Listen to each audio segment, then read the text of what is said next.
Estamos de volta com um grande debate falando sobre a operação da Polícia Federal que teve como alvo o senador do PT, Jacques Wagner. Parlamentares da oposição e aliados do governo repercutiram a operação nas redes sociais.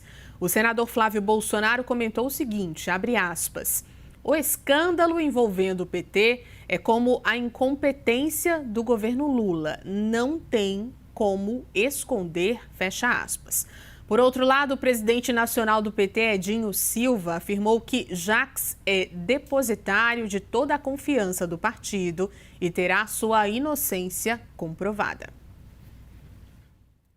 Vamos voltar ao debate, Cardoso. Olhando para o cenário de eleições, essa operação contra Jacques redesenha essa disputa eleitoral para a esquerda?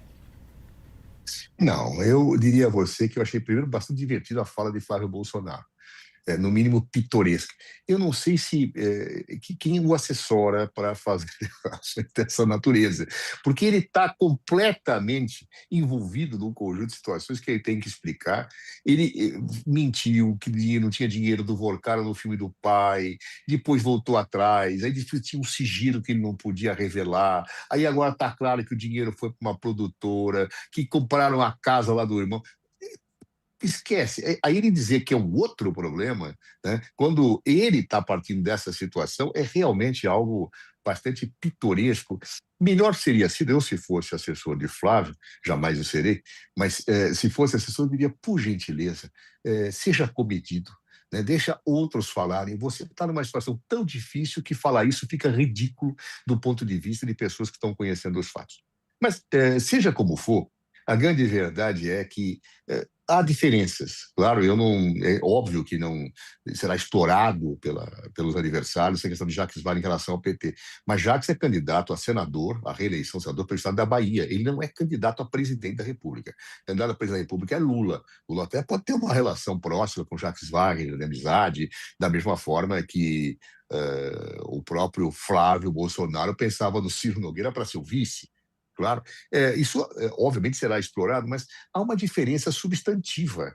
Eu tenho, de um lado, um candidato a presidente da República que foi alvejado e está sangrando muito. Tem, de outro lado, um alvejamento que ainda pode ser explicado, tem que ser analisado, que pega uma importante disputa eleitoral, mas não é a disputa presidencial diretamente. Querer tirar-se ilações para atingir Lula a partir desses fatos que atingem um amigo seu é absolutamente injusto, diferente da candidatura de Flávio Bolsonaro, que ele próprio está acusado de um conjunto de situações e com muita dificuldade de se explicar, a ponto, repito, que está variando as interpretações sobre aquilo que ele enfrenta a cada dia. Logo, eu não acho que este fato redesenhe a eleição. Eu acho que este fato será, obviamente, explorado no discurso político, mas dependendo de quem fala, soa ridículo, como há pouco eu dizia do Flávio Bolsonaro, ou seja, o indivíduo está numa atrapalhada medonha, não consegue explicar e ele fica, tá vendo? Olha, pegou, hein, o outro. Mas, por favor, deixa outros falar isso, não ele, né? Não ele. Ele teria que ter uma postura tipo, olha, vamos deixar Jacques Wagner se esclarecer da mesma forma que eu estou esclarecendo, mostrar um certo equilíbrio, né, do ponto de vista de quem está acusado e não acha que, ao acusar o outro, livra-se das suas próprias acusações. Mas comedimento, racionalidade, talento retórico não é uma característica do senhor Flávio Bolsonaro, sem sombra de dúvida. Aliás, parece que não é um talento de ninguém da família, né? Talvez a Michele tenha um pouquinho mais esse discernimento em certas falas. O resto realmente é absolutamente desastroso quando fala estas coisas, né? Você imagina num jogo de futebol, o cara vai chutar, perde 5 pênaltis. Aí o adversário perde um pênalti, ele sai comemorando, dizendo, tá vendo, olha lá, ele perdeu um, ele é grosso. Não dá, né?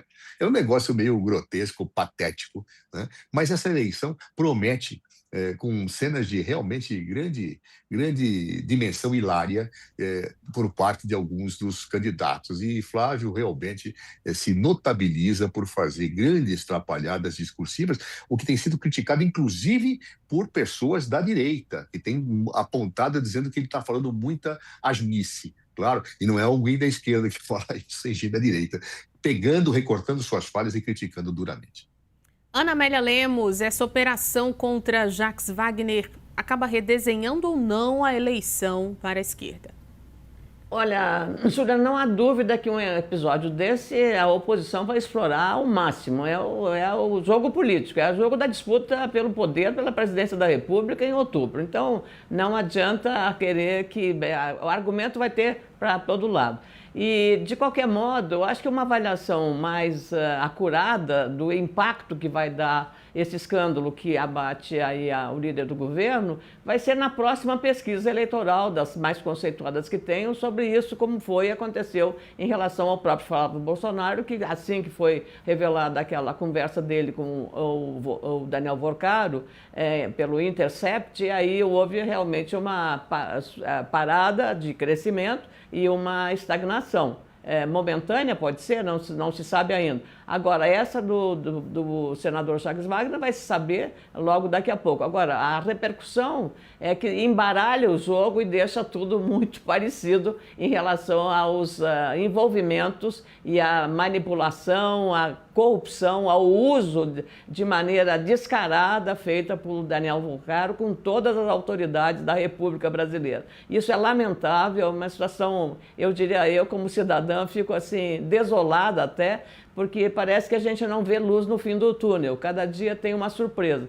E ainda mais agora, em plena Copa do Mundo, você vê aquela camisa amarela, a nossa seleção não sendo muito feliz no desempenho, então você está num clima, eu diria assim, meio deprê, sabe? É uma coisa assim que eu queria que o país fosse um país com coisas mais propositivas. A briga, claro, de lado e outro, oposição e governo, isso é natural, normal. Agora, a briga ser igual na corrupção, nesses envolvimentos com esse caso rumoroso do Banco Master e desse personagem Daniel Vorcaro, eu acho que o melhor que ele poderia fazer agora, depois de tudo que a Polícia Federal está fazendo, é fazer uma delação aberta para encerrar esse episódio, para tentar, Juliana, passar o Brasil a limpo, porque não é possível. A gente que paga a conta vai ver isso que é lamentável o que está acontecendo em nosso país. Então, não tem outra coisa a não ser desejar que... E o efeito